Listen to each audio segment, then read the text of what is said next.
નમસ્કાર, ધર્મલોકમાં આપનું સ્વાગત છે. હું છું કૃષ્ણા. દર્શક મિત્રો, જો કોઈ પણ શુભ કાર્ય કરવું હોય તો સૌપ્રથમ ગણેશજીને પૂજવામાં આવે છે. સૌથી પહેલું આમંત્રણ પણ ગણેશજીને આપવામાં આવતું હોય છે. જો ગણેશજીની કૃપા પ્રાપ્ત થઈ જાય તો ભક્તોનો બેડો પાર થઈ જતો હોય છે. ત્યારે આજે ધર્મલોકમાં જાણીશું ગણેશજીની કૃપા પ્રાપ્ત કરવાના ઉપાયો. તો ચાલો શરૂ કરીએ ધર્મલોક.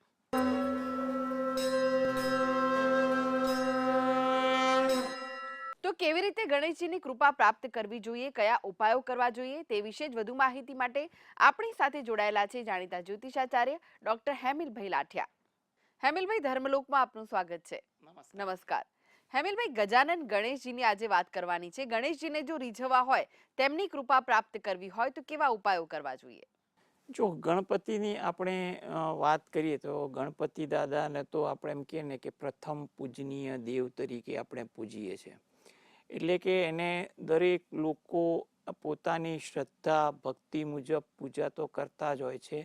પરંતુ ઘણીવાર ગણપતિ દાદાને ભક્તિ એમ કહીએ છીએ ને કે પોતાના વિઘ્નો જીવનમાં જોવા જઈએ ને તો વિઘ્નો દરેક ક્ષેત્રે આવતા હોય, વિદ્યાભ્યાસમાં પણ આવતા હોય, કારકિર્દીમાં પણ આવતા હોય કે અંગત જીવનમાં આપણે કામકાજમાં પણ આવતા હોય.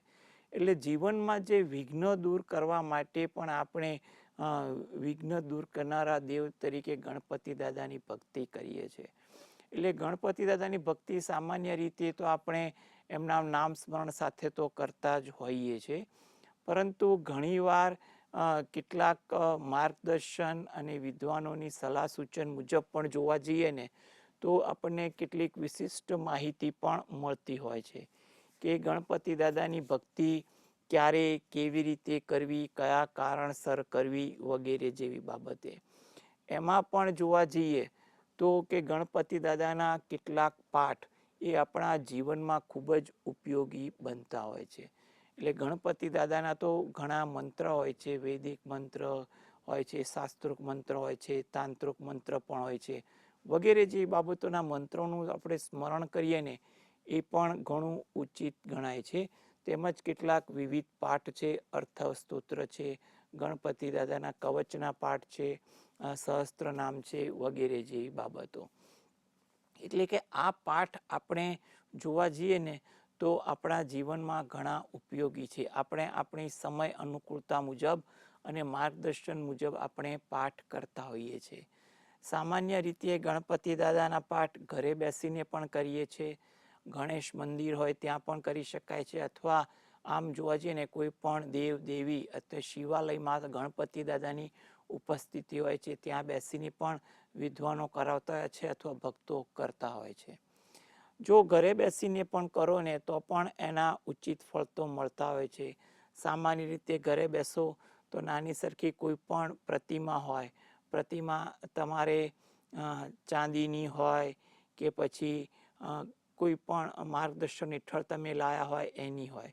હવે આ વસ્તુ ખાસ વિવેક માંગી લે છે કે ઘરમાં તમે પૂજા સ્થળમાં જો એક ગણપતિ દાદાની પ્રતિમા રાખો ને એ જ શ્રેષ્ઠ છે. ઘણા લોકો શું કરે છે, એક કરતાં વધુ ગણપતિ દાદાની પ્રતિમા રાખે છે.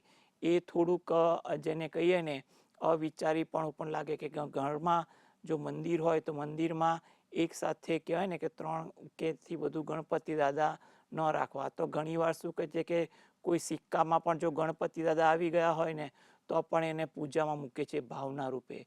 પરંતુ આવી બધી બાબત છે ને યોગ્ય માર્ગદર્શન લઈ લેવું જોઈએ કે કઈ વસ્તુનું કેવું આપણે એનું ગોઠવણ, એનું પૂજન હોવું જરૂરી છે.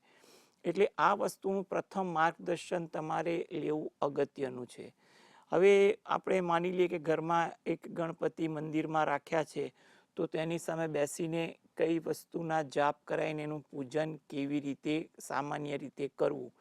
તો એમાં પણ આપણે એવું કહેવાય છે કે ગણપતિ દાદાને પૂજન કરો ત્યારે સૌપ્રથમ એને સ્વચ્છ કરવાનો હોય છે. એટલે કે જળ વડે, પંચામૃત વડે, પછી પાછા જળ વડે, પછી એને સ્વચ્છ કપડાથી એને સાફ કરી અને ગણપતિ દાદાને પોતાના પાછા મંદિરમાં બેસાડી એના પર તમે હળદર કંકુના ચાટણા કરી, ચોખાના ચાટણા કરી અને ગણપતિ દાદાને યથાશક્તિ મુજબ પ્રસાદ, દુર્વા વગેરે જેવી અર્પણ કરી એક ઘીનો દીવો અર્પણ કરવો. સાથે એટલું પણ વિશિષ્ટ ધ્યાન રાખવાનું કે તમે ગણપતિ દાદાની કે કોઈ પણ પૂજા કરો ત્યારે તમારા પોતાના કપાળમાં પણ એક પોતાનો ચાંદલો કરવો હિતાવહ છે. એટલે કે કપાળ પર પણ ચાંદલો રહે ને તો કહેવાય છે કે તમારી એકાગ્રતા પણ પૂજામાં વધી શકે છે. એટલે તમે એવી રીતે પણ તમે ભક્તો પૂજા કરે ને એ વસ્તુ અગત્યની છે. હવે ભક્તિમાં એક વસ્તુ છે અગત્યની કે તો જે તમને સરળ બને અને સચોટ બને. એટલે કે તમારી પાસે એને પૂજા કરવાની પદ્ધતિ તમે કોઈ જગ્યાએથી શીખ્યા હોય અથવા માર્ગદર્શન મળ્યું હોય એ મુજબ, અથવા તમે સરળતાથી ભગવાનની ભક્તિ કરી શકો. એટલે કંઈ પણ પ્રકારનો ભૂલચૂકનો દોષ મનમાં ન રહે. એટલે ભગવાન સૌથી પહેલાં તમારી ભાવના જોવે છે. ભાવના જોવે પછી તમારું પૂજન આચરણ જોવે છે. બાકી તો ભગવાનને તમે પ્રસાદ આપો એ તમારો ભાવ છે, દીપ અર્પણ કરો એ પણ તમારો ભાવ છે, પણ તમારા હૃદયમાં કે વિશિષ્ટ ભાવ છે અને જે ભાવથી તમે પ્રાર્થના કરી રહ્યા છો એ ભગવાન એના પર વધુ ધ્યાન આપતા હોય છે. એટલે આવી રીતે ગણપતિ દાદાની એક સામાન્ય રીતે પ્રસન્ન કરવા માટે તો એમના પ્રત્યે સાચી ભાવના અને પૂરો વિશ્વાસની પ્રથમ જરૂર પડે છે. પછી તમે સરળતાથી ગણપતિ દાદાના કોઈ પણ મંત્રનો જાપનું તમે રટણ કરો, માળા વડે કે પછી મનમાં રટણ કરો બે હાથ જોડીને, એ પણ તમારા માટે યોગ્ય છે. એટલે એ પણ તમારો એક ભક્તિનો ભાવ કહી શકાય. એ ઉપરાંત ગણપતિ દાદાના કેટલાક વિશિષ્ટ પાઠ પણ રહેલા છે. જો એ વિશિષ્ટ પાઠ જો તમને અનુકૂળ આવતા હોય, માર્ગદર્શિત હોય, તો એ પાઠ કરવાથી પણ ગણપતિ દાદા સરળતાથી પ્રસન્ન થાય છે. એટલે તમારો ભાવ જેટલો ઉચ્ચ કોટીનો એટલી સફળતા વધુ એમ કહી શકાય. હેમિલભાઈ, તમે ઉપાયો તો જણાવ્યા ગણેશજીને પ્રસન્ન કરવાના, વિવિધ પાઠોની તમે વાત કરી, તો કયા પાઠ ક્યારે કરવા જોઈએ અને કયા કયા પાઠ છે? જો આ બહુ જ સમજવા જેવી વાત છે. આપણે ગણપતિ દાદા વિશે માહિતી છે ને શાસ્ત્રોમાં ઘણી મળી જાય છે. એમાં તંત્રશાસ્ત્રમાં પણ ઘણી વિશિષ્ટ સાધના જોવા મળે છે, પણ એ આપણે માર્ગદર્શન હેઠળ કરીએ એ વધુ ઉચિત છે.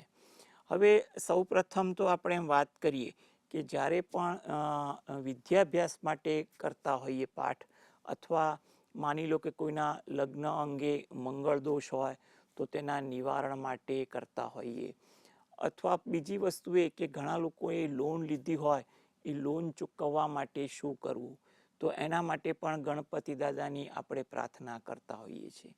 મંગળ ગ્રહ માટે પણ આપણે મંગળવારના દિવસે એમાં પણ જો મંગળની હોરા પસંદ કરો તો એ વખતે ગણપતિ દાદાને પ્રાર્થના કરો ને એ તમારા માટે વિશિષ્ટ છે. એ વખતે તમે ગણપતિ દાદાના કવચના પાઠ કરો અને તમે ચોખાને કંકુ વડે લાલ કરીને થોડા સમર્પિત કરીને ભાવ કરો, લાલ ફૂલ અર્પણ કરાવો, તો મંગળ દોષને કારણે જે વિવાહ બાધા રહેતી હોય જે યુવક યુવતીને, એમાં એને શાંતિ મળે છે. હવે બીજી વસ્તુ છે કે વિશિષ્ટ પાઠમાં એક ઋણ મોચન મંગલ સ્તોત્રના પાઠ છે.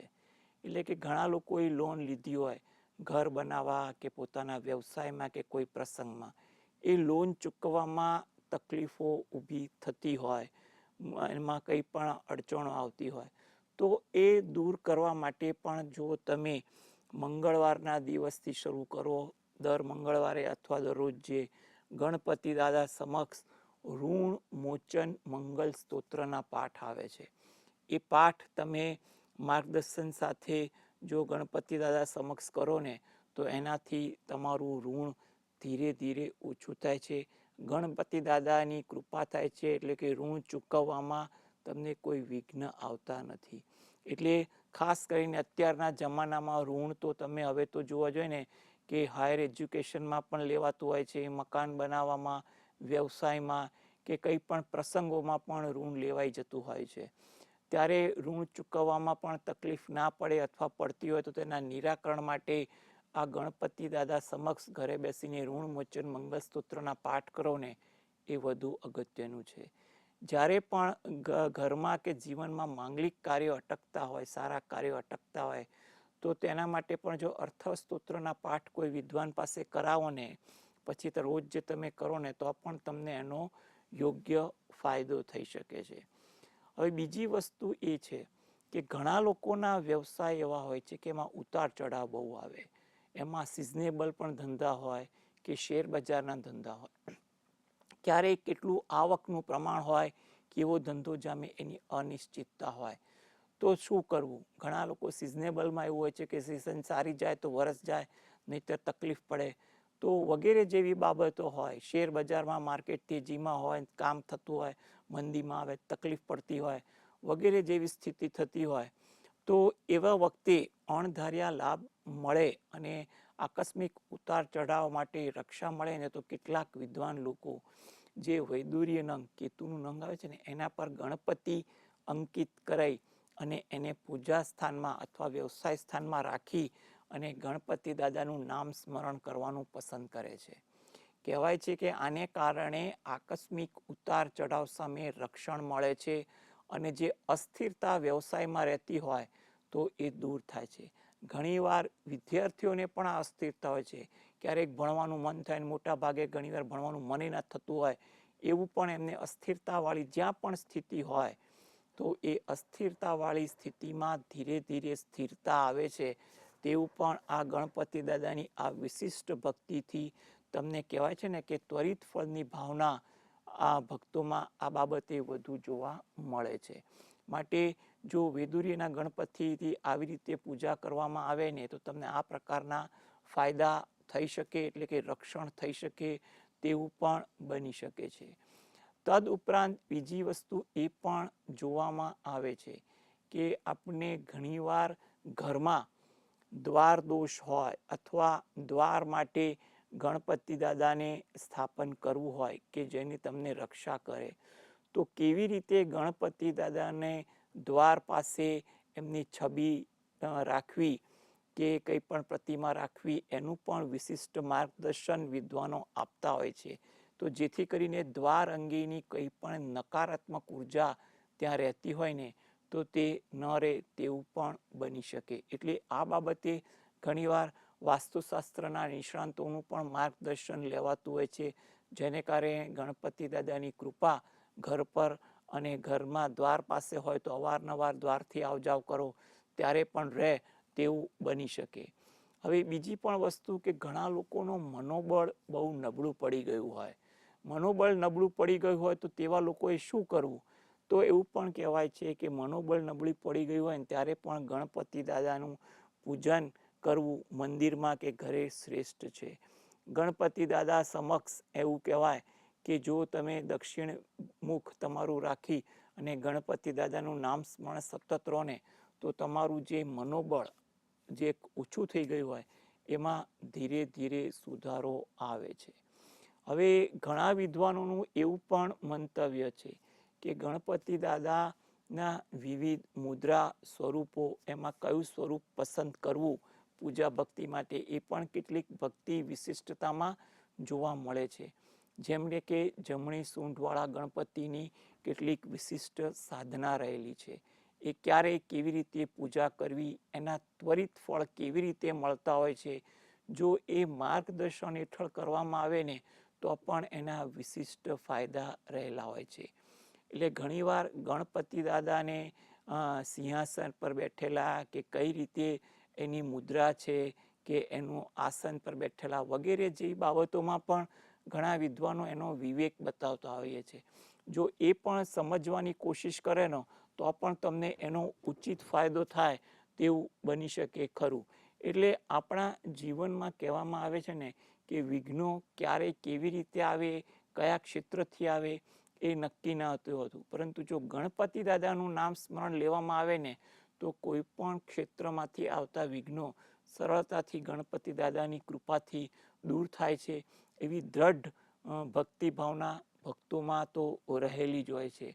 એટલા માટે જ આપણે કોઈ પણ કાર્ય શરૂ કરતા પહેલા ગણપતિ દાદાનું પૂજન કરીએ છીએ કે નામ સ્મરણ કરીએ છીએ.